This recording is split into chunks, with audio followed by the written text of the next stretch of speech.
So American Express have just announced this. So they have 141 million users and partners on Coinbase, and they're going to launch the One Card with 4% Bitcoin back on all purchases. And I thought I'd just do a little bit of maths here for everyone, just to keep life easy. So if you're spending £1 million and you can get that as Bitcoin back, you can get 40 grand of Bitcoin if you're turning over £1 million that's eligible for Amex payments. And obviously, if you're doing 10 mil, you get 400 grand, which means your cash back that you're getting in Bitcoin is going into like a stronger asset class. And you could just, in a way, this could be a great way for businesses to start tapping into Bitcoin without having to think about buying it and all that other stuff and investing into it. They're just getting it inadvertently through their spend. That's definitely only US. That's only US at the moment, though. It's definitely not in the UK. But everything that's happening in the US will come this way eventually. I think Argentina have now made it legal tender Bitcoin. So it's just a stack of cards. One's going, the next one goes.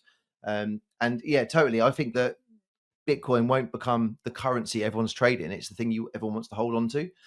So yeah, if there's ever means to use fiat or your local currency and to save in a harder currency, totally. My dad bought his first £1,000 this week. I'm so proud of him. It's been taking me 3 years to every dinner. I'm so proud of him. He got through the final questions. He passed his exams.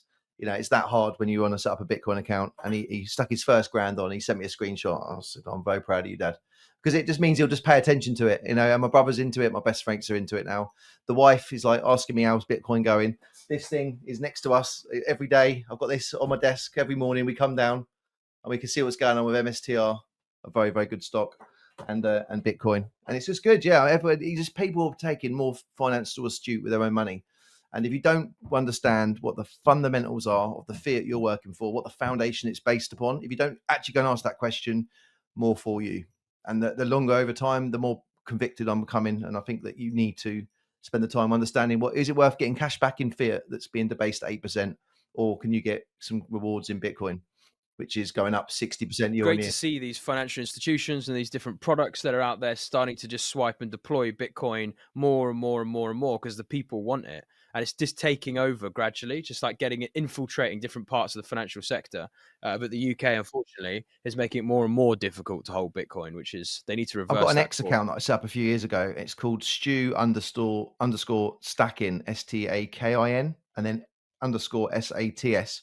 Yeah, STU _STAKIN _SATS. All I do is repost, and all I've set up is all the followers and notifications of people I follow in the Bitcoin industry. And every single hour, I'm getting a notification saying this company just bought 6,000 Bitcoin. This institute just bought 8,000 Bitcoin. This company just bought 6.5 billion.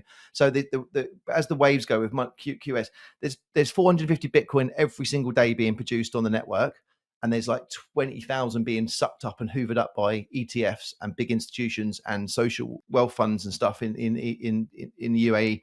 It's just, and every hour I'm thinking this thing is not going down. Yes, there's been cycles where QT and QE allow it to, it goes up crazy when they print a load of money, and when they stop printing money, it's one of the first things to come to correct. But I just can't see how these companies, they don't need to sell it.